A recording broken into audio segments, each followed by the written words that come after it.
DPJ leaders deny urging a cover-up. Okay.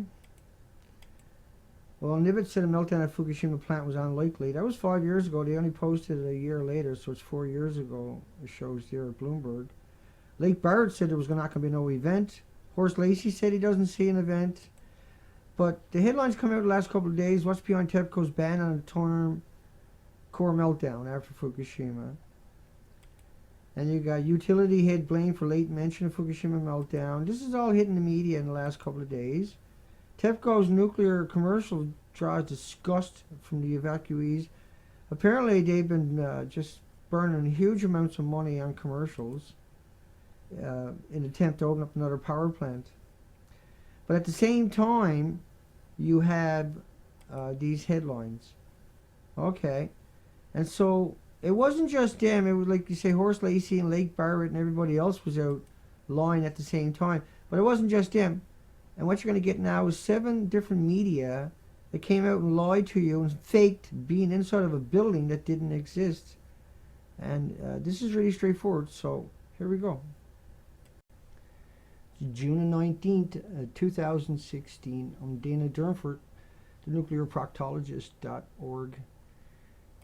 We have 7 journalists who are claiming that they're inside of Unit 4. Anna Corin, she's from CNN. We have Matthew actually is his name. Carney from ABC. And we have Cecilia Vega from ABC. We have, that's her there, rather. And we have Russia Today. We have Rupert Wingfield Hayes inside of Unit 4. Look at the headline there. That's him inside of Unit 4, pretending they are. Here's what Unit 4 looks like. Ignore that. Fake Unit 4 from TEPCO. Same building. This is 2 months ago at the Washington Institute. We have Miles O'Brien faking in Unit 4. And we have from BBS, and we have Seth Dorn. And Rupert was from BBC. And we have Seth Dorn. And these people are saying that they're inside of a building that doesn't exist. There's a 5-minute video going to come up, but if we don't hold them accountable with such a big lie, because this is a deadly lie, this is a murderous lie, this is sedition, this is treason. The medias that are supporting him allowed him to do it in front of them and got the editors and producers and everybody else and camera crews and all of this other stuff to fake what they done, and then nobody come out and spoke out about it. And it's shocking. It's shocking. The people we put our trust in, if we don't hold them accountable, who's going to hold them accountable? If everybody don't share this, if everybody don't get in their faces about this, if everybody don't have a conversation about this, it'll be too late. Now's the time to move. Now's the time to act. Now's the time to hold them accountable. Now's the time to demand that we do something. Now's the time to try to stop those reactors. It's time to stop pretending that they're beautiful buildings. It's time to give it up. We can ignore the laws. We got to get on with the business of stopping these reactors. You can't come out and fake all these buildings like that and expect to get away with it, because it'll be just bigger lies every day from forever. If you don't hold them accountable. Who's going to hold them accountable? None of the alternative media will touch me, because we just showed documentation. We flush it out. We vet everything. I don't know what to do. But anyway, here comes the video. Listen to him yourself. You tell me at the end of that video that I'm a bad person. We are here inside Reactor 4 at the Fukushima Daiichi nuclear power plant that was severely crippled during the earthquake and tsunami of 2011, leading to the country's worst nuclear disaster. It was in here where there was that massive hydrogen explosion that severely damaged the building. But this was the least damaged of the 4 reactors because it was under maintenance and it wasn't actually operating. Well, as for the future of nuclear power in Japan, no one really knows. More than 50 reactors have been shut down, with the public very concerned about their health and safety. But Japanese Prime Minister Shinzo Abe is pushing to reopen them, believing that Japan can have a safe nuclear future. Anna Karin, CNN, Fukushima, Japan. The ABC's North Asia correspondent Matthew Carney got rare access inside the plant this week.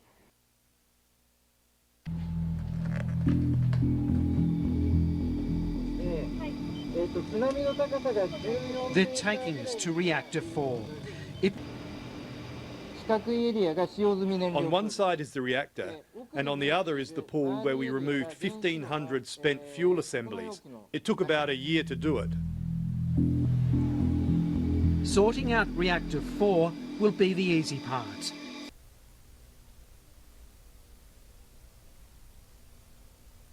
Hey, you guys see Matthew Carney? He's supposed to be over here at number 4.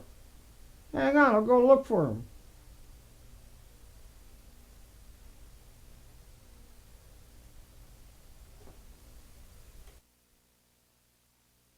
An ABC News investigation. Inside Fukushima, ABC's Cecilia Vega takes us into the hot zone. This is Unit 4 right here, the gray one. We're inside the building for Reactor 4.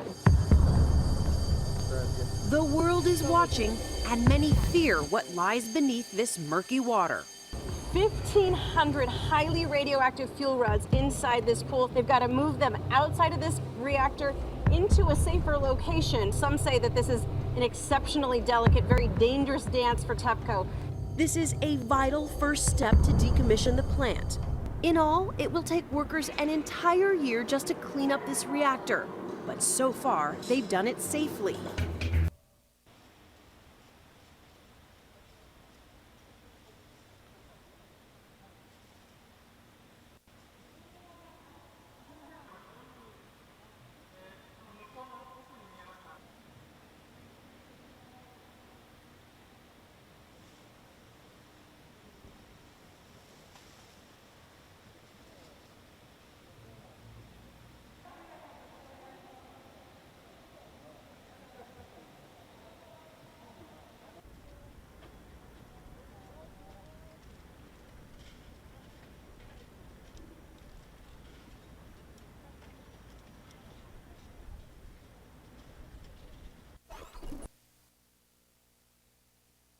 So this is really why we've been brought here. Where I'm standing is on top of what used to be reactor building number 4.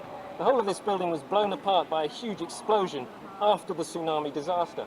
But down inside this pool behind me here is still a vast amount of nuclear fuel. You can see it down there beneath the water. More than 1,300 fuel rods. Those have got to come out.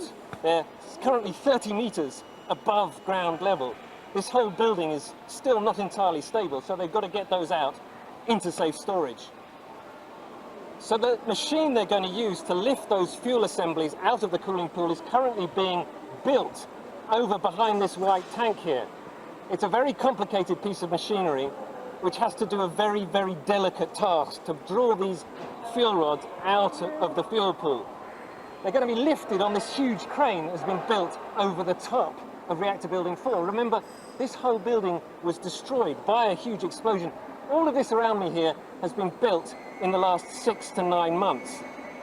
And the reason why they can do this job here in Reactor Building 4 is because the radiation levels in this building are relatively low.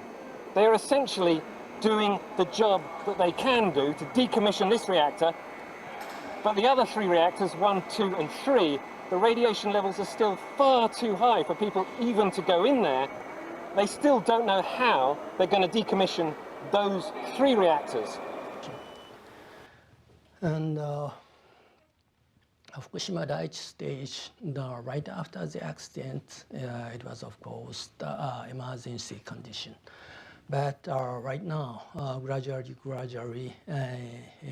became the decommissioning stage, more stable decommissioning stage. And that's that, as I mentioned, the successful completion of the dismantle of the spent fuel from the Unit 4. It's about 1533 bundle from the Unit 4, and we carefully manipulate the machine and successfully remove those fuel to the ground located pool. And Hello and welcome. I'm Miles O'Brien, the science correspondent for the PBS NewsHour. To see it firsthand, we had to suit up. The long-term solution here is to remove and secure the nuclear fuel. At Unit 4, they have begun that process. This reactor was shut down for maintenance when the tsunami hit. Assumed that some debris fell through the gaps, engineer Takashi Hara told me. So far, we don't think it's anything that will cause the fuel to get stuck. However, it could be the case in the future, so we're proceeding very slowly. The fuel assemblies are transported in casks that will be stored in a more seismically secure common storage pool. We have a rare look inside the damaged nuclear plant in Fukushima, Japan. Seth Doan went inside to see the painstaking cleanup. To protect ourselves from radiation, we suited up. Now it's safe enough to spend a few hours inside. The building on the left, it is a Unit 4. The heart of the decommissioning work taking place here in Reactor 4. So just to recap, when you look at the pictures, all of number 4 is missing and all of number 3 is missing. And so the fuel pools were up close to the top of the building. They're long gone. David, I think you had something you wanted to say. I have seen a paper which says that if, in fact, the 4th plant goes under an earthquake and those rods are exposed, it's bye-bye Japan, and everybody on the west coast of North America should evacuate. Well, that's number 4 behind me, over here. And so the fuel pools would have been up here, about 90 feet up in the air. Well, I'll show you. Hang on. I'll show you. Here we go. Hang on. I gotta get around this one. All right, we're almost there. And, oof. Got it. Here we go. Here we go. Here we go. Oh, jeez. Oh! Here we go. Here we go. Here we go. Here. Okay.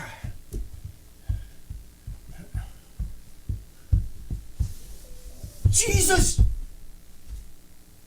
Fuel pool would have been down right here. Right below me. Oof. Right there. I don't see no fuel pool. You see a fuel pool?